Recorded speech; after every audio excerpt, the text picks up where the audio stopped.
Ate Tere, may favoritism ba talaga itong si Juliet sa pamimigay ng ayuda? Hindi po totoo yan, Mama Carla. Okay, ano po ang totoo at gusto naming marinig dito? Ang totoo po, yung stab po, ano lang po yan, konti lang po yan.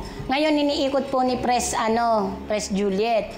Ngayon, pag nabigyan na yung una, susunod naman ng pag may stab, yung iba naman. Ngayon, minsan niya nga lang po na nung umikot siya, binigay sa anak niya, hindi naman nila kinuha. Yun na yung kinagalit niya. Doon nag-umpisa ang lahat. Opo, at sa tingin mo ba, Ate Teresa, doon din nag-umpisa na siniraan na si Ate Juliet?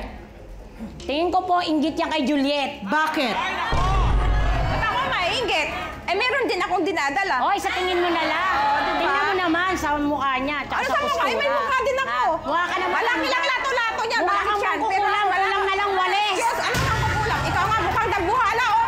Malaki ang lato-lato? Alin ang lato-lato? Dabuhala